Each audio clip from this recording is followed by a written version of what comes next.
नमस्कार दोस्तों, स्टडी 23 में दीपक आपका स्वागत करता हूं। अलजेब्रा सीरीज में आज हम उन सवालों को डिस्कस करेंगे जो एसएससी 2019 में पूछे गए हैं। मोस्ट इम्पोर्टेंट सवाल हैं और पूछने को इनमें से आता ही है। और ये जो सवाल हैं वो सवाल आपके इस कंसेप्ट पर आधारित होंगे कि x माइनस ए का whole square plus Y minus B का होल स्क्वायर बराबर क्या होगा, 0 होगा। कहने का मतलब ये है कि यहाँ पर x का होल स्क्वायर बनेगा, इधर की तरफ y का, इस तरह से z का, और आगे भी बन सकते हैं। अगर ये पैटर्न आता है, बराबर 0 दिया है, तो बराबर 0 आपका तभी होगा जब ये भी 0 हो और ये भी टर्म्स क्या हो आपका 0। अगर ये टर्म्स आपका 0 हो जाएगा, ये भी 0 हो जाएगा, तो आपको क्या मिलेगा, हमेशा 0 मिलेगा। और ऐसा करने से आपको क्या पता चल जाएगा कि x माइनस ए जब 0 के बराबर होगा तो जब सॉल्व करेंगे तो x बराबर a आ जाएगा। y माइनस बी बराबर 0 के होगा तो y बराबर क्या हो जाएगा, आपका b हो जाएगा। और यहाँ से हमें x और y की वैल्यू क्या है पता चल जाएंगे। तो आइए करते हैं सवालों को। तो देखिए पहला सवाल कि x माइनस 3 का whole square plus y minus 5 का whole square plus z minus 4 का होल स्क्वायर बराबर क्या दिया भाई, आपको 0 दिया है। जब बराबर 0 दिया है तो इसका मतलब ये टर्म्स 0 हो जाएगा, ये भी टर्म्स 0 हो जाएगा, ये भी टर्म्स क्या हो जाएगा। और जब सब अलग अलग 0 हो जाएंगे तो बराबर 0 मिलेगा आपको। ऐसा करने से क्या होगा कि x बराबर क्या हो जाएगा, आपका 3 हो जाएगा, y बराबर क्या हो जाएगा 5 हो जाएगा, और z बराबर क्या हो जाएगा भाई आपका 4 हो जाएगा। तीनों वैल्यू आपके पास आ चुके हैं x बाई जेड की। अब ये वाली वैल्यू यहाँ सेट कर लीजिएगा। तो 3 का स्क्वायर 9 होता है तो 9/9 मिलेगा यहाँ पर। 5 का स्क्वायर 25 होता है तो 25/25 मिलेगा। 4 का स्क्वायर 16 होता है तो 16/16 मिलेगा। तो 9 से 9 कट जाएगा, 25 से 25, 16 से 16, एक यहाँ बचेगा, एक यहाँ और एक यहाँ, सबको जोड़ लीजिएगा तो 1 + 1 + 1 मिलके आपका आंसर बना देंगे कितना, 3। और ये आपका क्या हो जाएगा, फाइनली आंसर हो जाएगा। चलिए अगला सवाल देखते हैं। तो देखिए यहाँ भी होल स्क्वायर, यहाँ भी होल स्क्वायर, यहाँ भी होल स्क्वायर, बराबर क्या दिया है 0। तो जब मैं इसे बराबर 0 रखूँगा तो यहाँ से a का मान आ जाएगा, तो 3 इधर आ जाएगा, 2 नीचे आ जाएगा, तो 3/2 हो जाएगा। यहाँ से b का मान आ जाएगा तो 4 को लेके जाएंगे तो -4 हो जाएंगे, नीचे 3 आ जाएगा। c का मान कितना निकल के आएगा भाई, इधर आएगा तो -1, बाई कितना हो जाएगा 6 हो जाएगा। तो इसको 0 रख दीजिएगा, इसको 0 और इसको 0, तो यहाँ से a b c के मान आपके निकल के आ जाएंगे। अब ये वाली वैल्यू यहाँ सेट कर दीजिए, 3/2 -4/3 -1/6। अब इसको सॉल्व कर लीजिएगा तो 6 एलसीएम आ जाएगा। तो 2 तिया 6 तो 9 हो जाएगा, 3 2 नहीं तो 8 हो जाएगा, 6 कम 6। तो 8 और 1 9, 9 से 9 कट जाएगा, 0/6, यानी कि आंसर क्या बनेगा भाई आपका यहाँ पर 0 बनेगा। चलिए अगला सवाल देखते हैं क्या कह रहा है अगले सवाल में। तो अगला सवाल है भाई आपका कि 2x माइनस वाई का whole square plus 3y minus 2z का होल स्क्वायर बराबर 0। तो बराबर 0 कब होगा भाई, जब ये 0 होगा। जब मैं इसे 0 रख दूंगा तो 2x बराबर क्या हो जाएगा भाई आपका, यहाँ से y हो जाएगा। और यहाँ से थोड़ा सा इसे अगर हम सॉल्व कर लें तो x/y इक्वल कितना हो जाएगा, 1/2 हो जाएगा। इसी तरह से जब ये बराबर 0 हो जाएगा तो ये 3y इक्वल क्या हो जाएगा, 2z हो जाएगा। तो यहाँ से अगर हम थोड़ा सा इसे सॉल्व कर लें, वेरिएबल एक तरफ कर लेते हैं और वैल्यू एक तरफ कर लेते हैं, तो कितना हो जाएगा 2/3 हो जाएगा। आपसे क्या पूछ रहा है, x/y/z। तो यहाँ से देखो कंबाइन करना होगा। कंबाइन किससे होगा भाई, बाई से होगा। कोई बाई यहाँ भी हो, बाई आपका यहाँ भी है, दोनों तरफ वैल्यू आपकी सेम है, इसलिए सीधी सीधे वैल्यू नोट कर लीजिएगा। ये 1 हो जाएगा, ये 2 हो जाएगा, और ये कितना हो जाएगा 3 हो जाएगा। और ये तुम्हारा क्या हो जाएगा, आंसर हो जाएगा। कैसे, देखिए x बराबर 1 है, 1 रख दीजिए, बाई यहाँ भी 2 है और बाई आपका यहाँ भी 2 है, तो 2 आ जाएगा। z का वैल्यू कितना भाई 3 है, तो z बराबर कितना हो जाएगा 3 हो जाएगा। अगला सवाल देखते हैं। अब यहाँ पर देखिए थोड़ा सा पैटर्न चेंज है।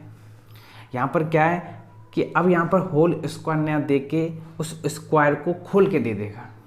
और जब स्क्वायर खोल के दे दे, अब इस केस में जल्दी से ए बी सी के मान निकालने हो तो देखिए कैसे करते हैं। वैसे तो हम क्या कर सकते हैं, होल स्क्वायर बना सकते हैं, ए का अलग, बी का अलग और सी का अलग, लेकिन हम उस पैटर्न को यूज नहीं करेंगे। अब पहले समझ लीजिए करना क्या होगा। अगर आपके पास इस तरह से पैटर्न दिया है,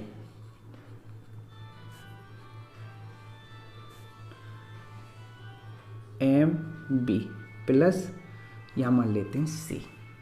देखिए बातें कैसे करनी है। अगर आपको ए का मान निकालना है तो ए का मान निकालने के लिए आपको क्या करना है कि यहाँ पर वैल्यू होंगी, उन वैल्यू में से पहले आपको दो अलग कर लेना है।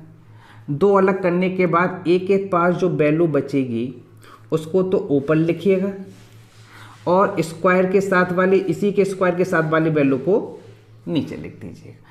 ए का मान निकल के आ जाएगा। इसी तरह से अगर आपको बी का मान निकालना है तो देखिए बी के साथ यहाँ वैल्यू कितनी है भाई, आपके पास m है और यहाँ इसी का स्क्वायर देख लीजिए, स्क्वायर के साथ वैल्यू कितनी है बाई से भाग लगा दीजिए। तो इस तरह से आपके पास ए का मान आ गया और किसका मान आ जाएगा, बी का मान आ जाएगा। और बहुत ईजिली तरीके से हम निकाल लेंगे। देखते हैं, देखिए यहाँ पर जैसे कि यहाँ पर मुझे ए का मान निकालना है तो पहले हम ये देखेंगे कि यहाँ पर जो सिंगल वाले टर्म्स हैं उनमें से आप पहले क्या निकाल के रख लीजिएगा, 2 बाहर निकाल के रख लीजिएगा। यहाँ तो पहले से निकला हुआ है। अब यहाँ एक के साथ वैल्यू कितनी है, 1 है। स्क्वायर के साथ वैल्यू कितनी है, 1 है, तो वैल्यू कितनी बनेगी, 1 बनेगी। बी के साथ देख लेते हैं, बी के साथ वैल्यू कितनी है, -1 है। यहाँ कितनी है, 1 है, कितना आएगा, -1 आएगा। फिर सी के साथ देख लेंगे, सी के साथ कितनी है, -1 है और यहाँ कितनी है, 1 है, तो ये कितना हो जाएगा, -1। तो ये 1 आ चुका है, ये -1 और ये -1। अब इसको सॉल्व कर लेते हैं। तो देखिए यहाँ पर कितना वैल्यू बनेगा, ये 4 हो जाएगा, माइनस माइनस प्लस हो जाएगा। ये वाला वैल्यू सेट करिए तो -5 हो जाएगा। 7 में से 5 जाएगा तो 2, यानी कि ये आपका क्या हो जाएगा, फाइनल आंसर हो जाएगा। तो एक बात दोबारा जान लीजिए, जब होल स्क्वायर खोल के दे रखा हो तो सिंगल वाले का कोफिशिएंट ऊपर और स्क्वायर वाले का कोफिशिएंट आपको कहाँ लिखना है, नीचे लिखना है। लेकिन उससे पहले आपको ये करना है कि जो ए और बी के साथ कोफिशिएंट हो, अगर उनमें से 2 बाहर निकल रहा हो तो पहले 2 बाहर निकाल लीजिएगा, तभी ये वाला स्टेप फॉलो करिएगा। चलिए अगला सवाल देखते हैं। अगले सवाल में आपसे क्या कह रहा है, देखिए तो अगले सवाल में आपसे यहाँ कह रहा है a² + b² + c² + 27 = 6a + b + c। तो मैंने क्या कहा था भाई, पहले इसमें से 2 बाहर निकालिएगा, अब 3 को अंदर पहुंचा दीजिएगा, तो 3a + 3b + 3c हो जाएगा। अब यहाँ से a का मान निकाल लीजिएगा। तो a का मान देखिए यहाँ पर कितना है, 3 है, स्क्वायर के साथ तो 1 ही है तो बराबर 3 हो जाएगा। b का मान देख लेते हैं तो b का मान भी 3 ही आएगा। c का मान देख लेते हैं, c का मान भी 3/1 आएगा। अब यहाँ से पता चल रहा है a b c सबके सब बराबर हैं, वो भी किसके, 3 के। इसका मान पूछ रहा है, जब b और c बराबर हैं तो कट ही जाएंगे आपस में भाई। आपके क्या बचेगा, a³ बचेगा। a³ को जब बाहर निकालेंगे तो a आ जाएगा और a का वैल्यू कितना है, 3, और ये तुम्हारा क्या हो जाएगा, आंसर हो जाएगा। चलिए अगला सवाल देखते हैं। अब देखिए यहाँ पर इसने क्या कर दिया कि स्क्वायर और सिंगल दोनों लेफ्ट साइड में दे रखे हैं, जबकि सिंगल वाले हमेशा कहाँ होने चाहिए, आपके राइट साइड में होने चाहिए। तो पहले इनको राइट साइड में पहुँचा लेते हैं। तो ये 8x हो जाएगा, ये -6y हो जाएगा और +4z हो जाएगा। अब इसमें से 2 बाहर निकाल लीजिएगा, 2 बाहर निकाल लिए तो भाई ये 4x हो जाएगा, -3y हो जाएगा और +2z हो जाएगा। अब यहाँ से x बराबर वैल्यू पता कर लेते हैं तो 4/1 = 4 हो जाएगा। y का वैल्यू पता कर लेते हैं तो -3y1 यानी कि -3 हो जाएगा। और z का वैल्यू पता कर लेते हैं तो 2/1 कितना आ जाएगा, 2। तो आपके पास x का वैल्यू आ चुका है, y का आ चुका है और यहाँ पर z का आ चुका है। अब इन वैल्यूज़ को सेट कर लेते हैं तो ये 2 हो जाएगा और 4 - 3, तो फाइनली आपका जो आंसर बनेगा वो आंसर बनेगा कितना, 2, और ये आपका क्या हो जाएगा, फाइनल आंसर हो जाएगा। चलिए अगला सवाल देखते हैं। अब देखिए यहाँ पर सिंगल वाले जो हैं वो पहले सीधे हाथ पर दे रखे हैं, बस आपका फर्ज ये बनता है 2 बाहर निकाल लीजिए इसमें से और जो 12 बचा उसको अंदर पहुँचा दीजिएगा। इसके बाद x का वैल्यू निकाल लेते हैं तो x बराबर 12/16 हो जाएगा। y का वैल्यू कितना हो जाएगा भाई, -12/9 हो जाएगा। z का वैल्यू कितना बनेगा भाई, आपका 12/4 हो जाएगा। तो यहाँ से वैल्यू कितना बनेगा आपका, 3/4, 4 से काट दीजिएगा या 3 से काट दीजिएगा तो 4/3 हो जाएगा। और ये वैल्यू कितना दे देगा आपको 3 दे देगा। अब इसको सॉल्व कर लेते हैं। तो x इंटू बाई इनका आपस में गुणा होगा तो 4 से 4, 3 से 3 तो -1 बचेगा प्लस 3 दूनी 6। तो फाइनली आपका आंसर कितना आ जाएगा भाई 5 आ जाएगा। तो देखा कितना ईजी सा कंसेप्ट है। बस आपको क्या करना है कि सिंगल वाले कोफिशिएंट ऊपर और स्क्वायर वाले का कोफिशिएंट नीचे। लेकिन उससे पहले आपको छोटा सा कदम उठाना पड़ेगा, क्या कि आपको इन कोफिशिएंट में से 2 पहले बाहर निकालना पड़ेगा। चलिए अगला सवाल देखते हैं। तो अगले सवाल में आपसे क्या कह रहा है भाई कि यहाँ पर 4 है, तो यहाँ पर आप क्या करिए 2 रख लेते हैं, 2 अंदर भेज दीजिएगा तो 6a प्लस 2b माइनस के 4c हो जाएगा। अब यहाँ से a बराबर देख लेते हैं, तो 6/9, b का मान देख लेते हैं तो 2/4, c का वैल्यू देख लेते हैं तो माइनस के 4/1। तो ये वैल्यू आपकी आ जाएगी 2/3, ये वैल्यू हो जाएगी 1/2 और ये वैल्यू आपकी हो जाएगी माइनस के 4। अब इसको सॉल्व कर लीजिएगा। तो a का मान जब यहाँ रखा जाएगा 3 तिया 9 और 6 हो जाएगा भाई 2/3, 3 से ये कट जाएगा 3 बार और 3 दूनी 6। अब b का वैल्यू रख दीजिएगा 1/2, 2 से ये 2 बार कट जाएगा। c का वैल्यू रख दीजिएगा यहाँ पे, तो c का वैल्यू -4 है, माइनस माइनस प्लस हो जाएगा। तो फाइनली आपका आंसर कितना हो जाएगा, ये 8, 8 और 4 12 और ये आपका क्या हो जाएगा फाइनल आंसर हो जाएगा। चलिए इस कंसेप्ट का आखिरी सवाल देख लेते हैं क्या कह रहा है।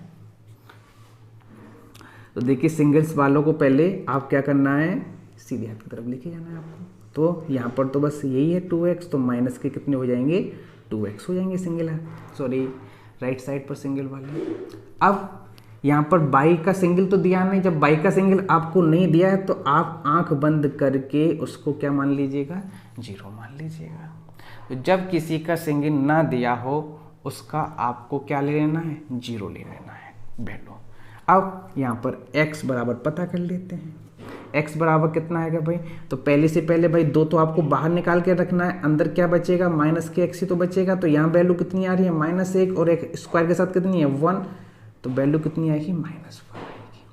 तो ये 0 आ जाएगा बाई का मान और x का मान कितना आ जाएगा -1। एक बात दोबारा समझ लीजिए भाई x के साथ 2 तो है, लेकिन पहले से पहले मुझे 2 तो बाहर निकाल के रखना पड़ता है, तो ये तो 2 बाहर चला गया। अब x के साथ क्या बचेगा, सिर्फ एक ही तो बचेगा, वो भी कैसा माइनस का। अब ये वाली वैल्यू सेट कर दीजिएगा यहाँ, तो -1 की पावर 31 प्लस 0, तो फाइनली आपका आंसर क्या आ जाएगा -1 आ जाएगा और यही आपका फाइनल आंसर हो जाएगा। चलिए इस वीडियो में इतना ही, धन्यवाद।